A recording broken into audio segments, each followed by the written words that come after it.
lè yé a. Àkókò, àkókò, àkókò, àkókò, àkókò ọ̀rọ̀ náà mà ti dé o. Ará ilé èrò ọ̀nà tètè máa bọ̀, wá gbọ́rọ̀ ìyè kó lè yé. Everything called recession will never be your portion in the name of Jesus. Àkókò, àkókò, àkókò ọ̀rọ̀ náà mà ti dé o. Ará ilé èrò No, but you are a liar. I will pull you down. Shall be well with you. Á dára fún yín. Àkókò, Àkókò, àkókò, àkókò ọ̀rọ̀ náà mà ti dé o. Ará ilé. Mo rí rẹ̀ gbà o. àsálẹ̀ agbára jíǹde agbára tó ti Jésù Olúwa dìde nínú òkú tójú ti eléni ní àtolùfisùn ó fẹ́ jí ohun rere gbogbo tó ń tó gbé àtèyí tó ti kú dìde láyé tiẹ̀ náà lásálẹ̀ agbára jíǹde ọjọ́ Friday kejì lóṣooṣù nípàdé ìṣòru ńlá yìí ń wáyé àsálẹ̀ agbára jíǹde ọjọ́ Friday tó ń bọ̀ yìí ni o ní the World Bible Church 1 Ganiyu Murana Close Ajẹ́lógo my 12 Ketu nílùú Èkó láago 10 alẹ́ dìdájí Prophet J.B. Kúmọlúyì fẹ́ fagbára jíǹde Jésù pàṣẹ fún iṣẹ́ tó ń tó gbé àtòwò tí ò lọ déédéé àti gbéyàwó tó yadi tí ò léso ìdílé tó ń dàrú àti gbogbo ọmọ ológo táráyé ti dógògò lé láti gba agbára àjíǹde àkọ́tún fún ìṣeré àti ìsọdọ̀tun láyé gbogbo ènìyàn ẹ jẹ́ àpàdé lọ́jọ́ Friday tó ń bọ̀ yìí ní the World Bible Church 1 Ganiyu Murana Close Ajẹ́lógo my 12 Ketu nílùú Èkó Prophet J.B. Kúmọlúyì lolúwa máa lò láti sọ ire ayé rẹ jí padà lórúkọ Jésù gbogbo ènìyàn ẹ máa bọ̀ fún ìwádìí 08036297770 tàbí 08056559500 Jésù Kristi lọ́lúwa. I am that I am. Èmi ni tí ń jẹ́ èmi ni. The beginning Ìbẹ̀rẹ̀ and the end. àti òpin. You are the only one that can exalt. Ìwọ nìkan ṣoṣo ló lè gbé ni ga. You can destroy. Ìwọ ló lè panirun. You can oppose. Ìwọ ló lè gbéniró. You can uproot. Ìwọ ló lè fàtú. And you can plant. Ìwọ ló lè gbìn. You are unquestionable God. Ìwọ ni kábíyèsí. I worship you. Mo júbà rẹ.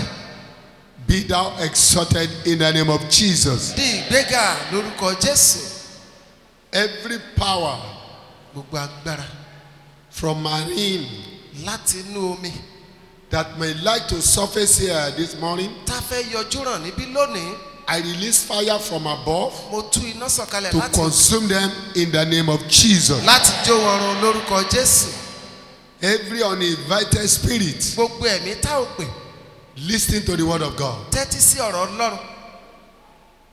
I release power from above Mo tú agbára sọ̀kalẹ̀ láti òkè. to consume them right now in the name of Jesus. Láti jó wọn run báyìí lórúkọ Jésù. Every spirit of murmuring, Gbogbo ẹ̀mí àròyé àti kíkùn. hear the word of God, Ẹ gbọ́ ọ̀rọ̀ Olúwa. be consumed with the Holy Ghost fire. Iná ẹ̀mí mímọ́ kó jẹrun. Holy Spirit, Ẹ̀mí mímọ́. move in another dimension Rìn ní àrà ọ̀tọ̀. that will make our life to be better, Tá a mú kí ayé wa kó tó dára sí i. that will make our spiritual stand to be okay before you. Tá a mú kí òǹtẹ̀mí wa kó dára níwájú rẹ̀. Do so in the name of Jesus. Ẹ ṣe bẹ́ẹ̀ gẹ́gẹ́ lórúkọ Jésù. At the end of this message, Lópin ọ̀rọ̀ yìí. let us have a cause to glorify your name. Jẹ́ kí a ní ìdí láti yin orúkọ yín For lógo. in Jesus' wonderful name, I pray. Amen. Hallelujah. Hallelujah. The all-sufficient God. Ọlọ́run tí ó tó tán. Exodus 16:1 to Ẹ́kísódù 31. orí kẹrìndínlógún ẹsẹ̀ ìkíní ẹsẹ̀ ìkíní rẹ̀. Then I will read verse 2, verse 4, and verse 31. Ẹ́kísódù orí kẹrìndínlógún láti ẹsẹ̀ ìkíní sí ẹsẹ̀ kọkànlélọ́gbọ̀n ló wà níwájú wa ṣùgbọ́n màá ka ẹsẹ̀ ìkejì ẹsẹ̀ ìkẹta ẹsẹ̀ ìkẹrin àti ẹsẹ̀ kọkànléníọgbọ̀n. Then the whole congregation of the children of Israel, complained against Moses and Aaron in the wilderness. Gbogbo ìjọ àwọn ọmọ Ísírẹ́lì sì ń kùn sí Mósè àti sí Árónì ní ijù náà. And the children of Israel said to them, àwọn ọmọ Ísírẹ́lì sì wí fún wọn pé oh, it would have been better if we had died by the hands of the Lord in the land of Egypt. ìbá kúkú ti dára bí àwa bá ti ọwọ́ Olúwa kú ní Íjíbítì. When we sat by the pot of meat, when we ate bread to full, for you have brought us out into this wilderness to kill this whole assembly with hunger.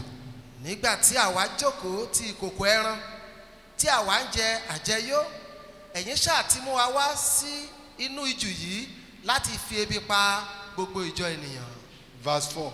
ẹsẹ̀ kẹrin. Then the Lord said to Moses, behold, I will rain bread from heaven for you, and the people shall go out and gather a certain quota every day, that I may test them whether they will walk in my law or not.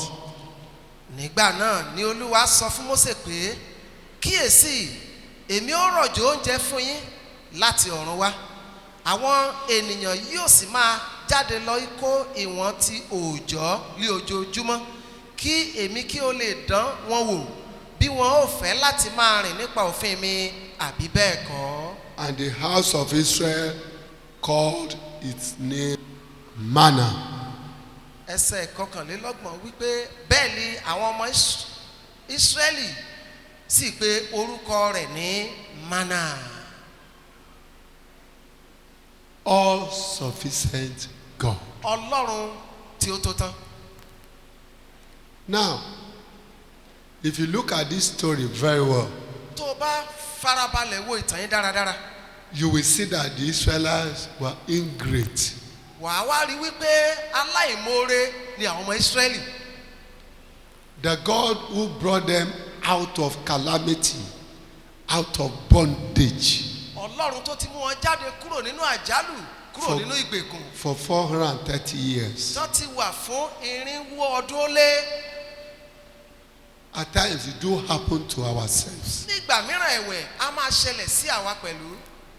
We don't remember or we don't take cognizance of what God has done in our life for the past. a máa ń sábà gbàgbé a kì í rántí ohun tọ́lọ́run ti ṣe fún wa látẹ̀yìnwá. We always think of the present things. ohun tí ó ń ṣẹlẹ̀ lọ́wọ́lọ́wọ́ òun ló máa mú láyà wa.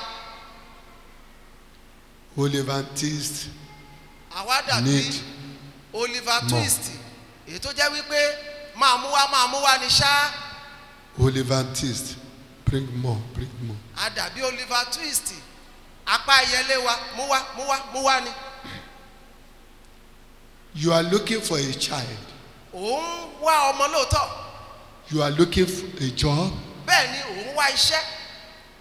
You are not satisfied with the way your life is going. bí ayé rẹ ṣe ń lọ kò tẹ́ ọ lọ́rùn. Your life has been traumatized. à ń ní ayé rẹ lára. Yes, bẹ́ẹ̀ ni it's biblical. ó bá Bíbélì mu. If you say you want to give your life to Christ, bí wọ́n bá wí pé o fẹ́ fayé rẹ fún Jésù. you must emulate all the characters of Jesus. ó gbúdọ̀ ṣe àwòkọ́ṣe gbogbo ìwà Jésù. Jesus' life was also traumatized, ìgbésí ayé Jésù pẹ̀lú ó la ìnira kọjá. but he has never denied his father. síbẹ̀síbẹ̀ kò fìgbà kan sọ wípé òun ṣẹ́ bàbá òun. He remembered everything his father has told him. níṣe ló ń rántí gbogbo tí bàbá rẹ̀ tó ti sọ fún. He experienced a lot of stigmatization. ó ní ìrírí lọ́pọ̀lọpọ̀ ohun tí a ń pè ní ìṣánitì lọ́dọ̀ ènìyàn. Embarrassment, kankan dúmọ̀ hurumọ̀ru mọ́ ni. but he stood with his father. bẹ́ẹ̀ ó dúró ti bàbá rẹ̀. Many of us today, ọ̀pọ̀ nínú wa lónìí you only know how to eat bread. from God. ń tá a kàn mọ́ náà ni pé ká gba oúnjẹ jẹ lọ́wọ́ Ọlọ́run. We don't want to experience what we call calamity. A fẹ́ ní ìrírí ìdàkejì. And there's no way you not experience that. Bẹ́ẹ̀ kò sí ìgbà tí ènìyàn ò ní ní ìrírí ìdàkejì. He said, in this world, Ó wí pé nínú ayé yìí, you'll be highly tormented. a ó pọ́n yín lójú púpọ̀ púpọ̀. Be of good cheer. Ṣùgbọ́n ẹ tújú ká. But I've conquered the world. Torí pé mo ti ṣẹ́gun ayé. Where do you put that word of God? Ibo ló wá fi irú ọ̀rọ̀ Ọlọ́run yìí sí? It's not easy. Kò rọrùn rárá. It's not easy. Kò rọrùn. But we still have God. Síbẹ̀ a mà lọ́lọ́run. And his name is sufficient God. Ẹni tí orúkọ rẹ̀ jẹ́ ẹni tí ó tó tán. If you know God as a sufficient God, Tó bá wá dá Ọlọ́run mọ̀ bí Ọlọ́run tó tó tán. you don't need to run hectare and scatter. O nílò àti máa sá kíjò kíjò. Stay with him. Dúró tì í. Many of you, because of little problem, Ọ̀pọ̀ nínú yín torí ìṣòro bíntín. you have already run with a wrong prophet, a wrong pastor. O ti sá sọ́wọ́ wòlíì èké, àlùfáà èké. They have already bastardized your life. Sọ́ọ̀sì ti sáyé rẹ mọ́kùmọ̀kù. They have collected all your properties. Wọ́n ti gba gbogbo ohun tó ní láyé. You are now telling God that you are not a sufficient God for me. Ohun tó ń sọ fún Ọlọ́run ni wípé Ọlọ́run ò tó tán fẹ́ mi o. Anytime you seek an assistance from anybody, Ìgbà yòówù tó bá wojú ẹlòmíì fún ìrànwọ́. you are telling God that you are not a sufficient God. Ohun tó ń sọ fún Ọlọ́run náà ni wípé Ọlọ́run ò mà tó tán fún mi. You don't need to depend on your parents or anybody O nílò àti máa gbẹ́kẹ̀lé òbí tàbí ẹnikẹ́ni. or your siblings. Tàbí ọmọ ìyá rẹ. They can disappoint you at any time. Wọ́n lè já ọ kulẹ̀. They can disappoint you. Wọ́n lè já ọ kulẹ̀. Your husband can suddenly disappoint you. Ọkọ gan lè já ọ kulẹ̀. Your wife can suddenly disappoint you. Aya rẹ lè já ọ kulẹ̀ pẹ̀lú. Yes, Bẹ́ẹ̀ ni, it's biblical. ó lọ pẹ̀lú Bíbélì. That is the nature of human being. Ẹ̀dá ènìyàn lórí yẹn. That is the nature of human being. Ẹ̀dá ènìyàn ni. So there's nothing you can do about that. Kò sí sóhun tá a lè ṣe sí èyí. It's unavoidable. Kò sé yẹra fún. It's unavoidable. Kò sé yẹra fún. But this all-sufficient God Ṣùgbọ́n Ọlọ́run tó tó tán yìí. can provide where you don't even expect. Ó lè pèsè fún ọ níbi tó òro kan rẹ̀. His power has never changed. Agbára rẹ̀ kò yí padà. Omnipresent, Ẹni tí ó wà níbi gbogbo lẹ́ẹ̀kan ṣoṣo. omniscience, Ó mọ ohun gbogbo. I am that I am. Èmi ni tí ń jẹ́ èmi ni. Unchangeable changer. Àìyípadà tó ń ṣàyípadà. If you know all these names Tó bá mọ àwọn àpèlé orúkọ wọ̀nyí. that God has already acquired to himself, Èyí tí Ọlọ́run tó ń jẹ́ yìí. then you will not run in hectare and scatter. Ò ní máa sá kíjokíjo kiri. By the time you are running hectare and scatter, Ìgbà tó bá sá kíjokíjo kiri nì. you are telling God Ohun tó ń sọ fọlọ́run ni pé you are not a sufficient God. àníwọ̀ Ọlọ́run ò mà tó tán rárá. Hallelujah. Hallelujah. Look at the life of the Israelites. Wo ìgbésí ayé àwọn ọmọ Ísírẹ́lì. They forgot what God had done in their life. Wọ́n ti gbàgbé ohun tọ́lọ́run ti ṣe sẹ́yìn láyé wọn. When God said, Gbàtọ́ Ọlọ́run wípé. yea, I've heard the groaning of my people. Èmi ti gbọ́ gbígbín àwọn èèyàn mi. That simply means, Èyí tó kàn túmọ̀ sí pé. or that symbolizes that Tó sì tọ́ka sí pé. God knows that you are in a big problem. Ọlọ́run dá mọ̀ nígbà tó wà nínú ìṣòro ńlá ni. He quickly recognized that my people are in the bondage of Egyptians. Kíákíá ó ní ìmọ̀lára wípé àwọn ènìyàn òun wọ́n wà nínú ìgbèkùn Íjíbítì. Whatever you are passing through right now, Ohun yòówù kó tiẹ̀ máa là kọjá báyìí. God has seen it. Ó ti rí i. He knows the day and the time that he will solve that unsolvable problems. Ó mọ ìgbà àti ọjọ́ tí yóò mú òpin bá ìṣòro tó lé nì. You cannot force him Ó ò lè mú ní tipá to do anything. láti ṣe ohunkóhun. You cannot force God to do anything. Ó ò lè mọ́ Ọlọ́run ní tipátipá láti ṣe ohunkóhun. When God is ready to deliver you, tọ́lọ́run bá ti ṣetán láti tú ọ sílẹ̀. He will deliver you unexpectedly. Á tú ọ sílẹ̀ láì rò tẹ́lẹ̀. Just wait patiently. Ṣé ni kó fi sùúrù dúró dè. Don't murmur. Má kùn sí i. Just pray Kó gbàdúrà. and listen to his voice. Kí o sì tẹ́tí sí ohùn rẹ̀. He understands all your problems. Gbogbo tó ń là kọjá òun ló yé. He understood what Israelites were passing through. Ohun gbogbo tí Ísírẹ́lì ń là kọjá òun ló mọ̀. One day, Ní ọjọ́ he kan said, yes, wípé báyìí I want to prove myself right mo now. fẹ́ fi ara mi hàn báyìí That my name is all-sufficient God. wípé èmi ni Ọlọ́run ẹni tó tó tán. He said, I've heard the groaning of my people. Ó wípé èmi ti gbọ́ gbígbín àwọn èèyàn mi. And it is time for me to rescue them. Àkókò sì ti tó báyìí láti gbà wọ́n. And he did it. Ó sì ṣe bẹ́ẹ̀ gẹ́gẹ́. After he have done that, Lẹ́yìn tó ti ṣe èyí, look at what the Israelites were doing in ẹ the tún wá rí wilderness. bí àwọn ọmọ Ísírẹ́lì ṣe tún ṣe sínú ijù. Instead of them to quickly remember that the God who brought them out of bondage for 430 years, Wípé kàkà tí wọ́n bá ronú wípé Ọlọ́run yìí mà ló mú wa jáde kúrò ní ìgbèkùn tá a wà fún 430 ọdún. they put it aside. Ṣé ni wọ́n tì í sẹ́gbẹ̀ẹ́. They want the present problem to be solved. Wọ́n fẹ́ ìṣòro tán là kọjá lọ́wọ́lọ́wọ́ kó dópin.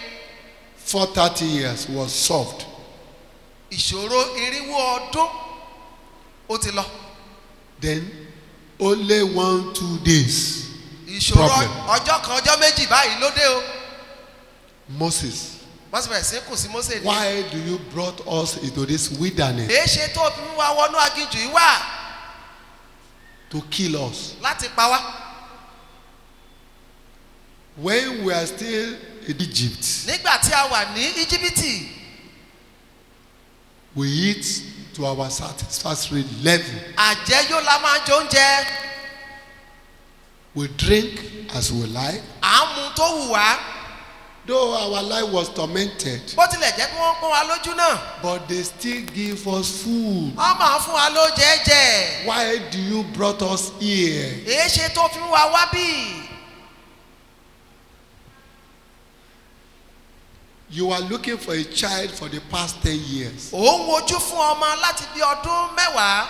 and God gave you one. Ọlọ́run wá ti fún ọlọ́mọ kan bí. After 3 years, Lẹ́yìn ọdún kẹta, you are looking for another child. ó tún wojú fún ọmọ míì. Nothing happened. Nǹkan kan ò sì ṣẹlẹ̀. You are not saying, hey, what kind of God is this? Wàá bẹ̀rẹ̀ sí í ṣàròyé irú Ọlọ́run gan ni èyí. I've been begging him now Mo ti ń to bẹ́ẹ̀. give me a second child. Kó tiẹ̀ fún mi lọ́mọ kejì bí. I'm tired. Ó ti sún èmi o. Let me go and see all those herbalists. Jẹ́ kí n tiẹ̀ lọ bẹ àwọn babaláwo kan wò. I need to find solution. Mo gbúdọ̀ wá ọ̀nà àbáyọ fúnra mi. You know, I'm of age. Ọjọ́ orí ti ń lọ. I'm of age. Ọjọ́ ti ń lọ lórí mi. I need to find solution by myself. Èmi gangan wá ara ẹni là á fi tún ara ẹni ṣe. Which means God is not all sufficient God for you. Ìtumọ̀ rẹ̀ láyé rẹ ni wípé Ọlọ́run ò tó fún mi o. Why don't you remember everything he has done? Èé ṣe tó fi wá kúkú rántí ohun gbogbo tó ṣe sẹ́yìn. This same God built house for you. Ọlọ́run kan ṣoṣo iná kọ́lé fún ọ. He gave you a very good wife, Ó fún ọ ní aya rere. a child. Ó fún ọ lé ọmọ. You are able to eat 3 square meals. Ó lè jẹ oúnjẹ 3 lójúmọ́. You are not a mad, you are not insane. Orí rẹ ò yí, ò ya wèrè. You are alive. Ó sì ń bẹ láyé. Many have been hospitalized. Ẹgbẹ̀lẹ́gbẹ̀ ló wà nílé ìwòsàn. You don't remember all these things. Ó sì rántí gbogbo èyí. You are telling God, this present problem now, I want it to be solved. Ó sọ fún Ọlọ́run pé Olúwa ìṣòro yìí yanjú ẹ̀ yanjú ẹ̀. What of the one that he has done? Èé ti rí bó o ní èyí tó ti wá ṣe sẹ́yìn. That proves that you are ingrate. èyí túmọ̀ sí wípé aláìmoore ni ọ́. He gave manna from heaven to Israel. ó fún Ísírẹ́lì ní mánà láti ọ̀run wá. Already made food. oúnjẹ tí a ti pèsè láti ọ̀run. Like buy food from Mr. Biggs. tó máa ń dàbí oúnjẹ tán ti pèsè kalẹ̀ tá à ń rà ní bíìgì. This is Exodus 16:1-31. That is where you get the story. ibi tí a kà lẹ́ẹ̀kan Ẹ́kísódù orí ìkẹrìndínlógún yẹn lẹ́ẹ̀tì rí ìtàn náà. It has been summarized. àwa kò pọ̀ báyìí. He provided meat when they complained again. bẹ́ẹ̀ ni nígbà tó ń ṣàròyé ẹran ó tún fún wọn lẹ́ran jẹ. They ate to their own satisfactory level. wọ́n jẹran wọ́n jẹ ní àjẹyó. To the extent that the meat is coming out of their nose. débi wípé ẹran tún yọ jáde ní ihò imú wọn. If God is a human being, Ọlọ́run ìbá dàbí ènìyàn. He will never do that again. ìbá má lóore bẹ́ẹ̀ mọ́. You are crying for food. ẹ̀ ń sunkún fún oúnjẹ báyìí. But I brought you out of bondage of 430 years. ṣùgbọ́n mo ṣàmú yín jáde kúrò nínú ìgbèkùn irinwó ọdún ó lé ọgbọ̀n. But he said, I'm not a human being ó fi yé wọn wípé èmi kì í ṣe ènìyàn that I will mock, that I will fake you. tí màá wá fi ń ṣẹlẹ́yà tàbí tí màá já yín kulẹ̀. God gave them water from the rock. Ọlọ́run fún wọn lómi mu láti inú àpáta wá. They are crying for water. wọ́n ń pariwo òǹgbẹ́. He always proved himself as all-sufficient God. ní ìgbà gbogbo lọ́lọ́run máa ń jẹ́rìí ara rẹ̀ bí Ọlọ́run tó tó If tán. God is yet to perform miracle in your life, tó bá jẹ́ wípé Ọlọ́run kò tí ì ṣèyanu kan láyé rẹ̀. that does not mean that God is not a sufficient God. ìyẹn ò túmọ̀ sí wípé Ọlọ́run yìí kò tó tán. You may have problem o lè ní ìṣòro with your husband, pẹ̀lú ọkọ rẹ your children, pẹ̀lú ọmọ ni your siblings, tàbí láàrin àwọn ọmọ ìyá rẹ even within where you are buying and selling. tàbí ibi tó ti ń ṣe káràkátà. It's biblical. ó sì bá Bíbélì mu. It's biblical. ó bá mu. But you must recognize God síbẹ̀ o gbọ́dọ̀ dá Ọlọ́run mọ̀ as all-sufficient God. bí Ọlọ́run tí ó tó tán. That this God, wípé Ọlọ́run yìí about 5 years ago, bí ọdún 5 sẹ́yìn I was able to build my own house. mo mà lè kọ́ ilé ara tèmi. About 5 years ago, bí ọdún 5 sẹ́yìn I married. mo ṣègbéyàwó. This same God did all this. Ọlọ́run kan iná mà ló ṣe fún mi. If I'm here to buy a car, tí n bá wá tí ìrọ̀kọ̀ ayọ́kẹ́lẹ́ that báyìí does not mean that God is not with me. kò mà túmọ̀ sí pé Ọlọ́run ò sí pẹ̀lú mi mọ́. Well, let me press forward. jẹ́ kí n túbọ̀ tẹ̀síwájú. You guys say, move on, move on. ó dàbí Don't orin tó be wípé tired. tẹ̀síwájú tẹ̀síwájú má káàárẹ̀. Lord Jesus, understand. ó yé Jésù Olúwa It shall be well. á sì dára. Move on, move on. tẹ̀síwájú Don't be má ṣe tired. káàárẹ̀. Lord Jesus, ó yé understand. Jésù Olúwa It shall be well. á sì dára. Have it at the back of your mind. ní ọkàn rẹ pé One day, ọjọ́ kan o God will visit you Ọlọ́run yóò bẹ̀ ọ́ wò and He will solve all that unsolvable problem. á sì yanjú gbogbo òkè ìṣòro tí The ó wà problem níwájú that rẹ. has become paramount in your life, ìṣòro tó ti di bárakú láyé rẹ nì He will solve it. á yanjú wọn He will solve it. á yanjú wọn. àsálẹ̀ agbára jíǹde àsálẹ̀ agbára jíǹde agbára tó ti Jésù Olúwa dìde nínú òkú tójú ti eléni ní àtolùfisùn ó fẹ́ jí ohun rere gbogbo tó ń tò gbé àtèyí tó ti kú dìde láyé tiẹ̀ náà lásálẹ̀ agbára jíǹde ọjọ́ Friday kejì lóṣooṣù nípàdé ìṣòru ńlá yìí ń wáyé àsálẹ̀ agbára jíǹde ọjọ́ Friday tó ń bọ̀ yìí ni o ní the World Bible Church 1 Ganiyu Murana Close Ajẹ́lógo mile 12 Ketu nílùú Èkó láago 10 alẹ́ dìdájí Prophet J.B. Kúmọlúyì fẹ́ fagbára jíǹde Jésù pàṣẹ fún iṣẹ́ tó ń tò gbé àtòwò tí ò lọ déédéé àti gbéyàwó tó yadi tí ò léso ìdílé tó ń dàrú àti gbogbo ọmọ ológo táráyé ti dógògò lé láti gba agbára àjíǹde àkọ́tún fún ìṣeré àti ìsọdọ̀tun láyé gbogbo ènìyàn ẹ jẹ́ àpàdé lọ́jọ́ Friday tó ń bọ̀ yìí ní the World Bible Church 1 Ganiyu Murana Close Ajẹ́lógo mile 12 Ketu nílùú Èkó Prophet J.B. Kúmọlúyì lolúwa máa lò láti sọ ire ayé rẹ jí padà lórúkọ Jésù gbogbo ènìyàn ẹ máa bọ̀ fún ìwádìí 08036297770 tàbí 080565595 500. Jésù Kristi lọ́lúwa.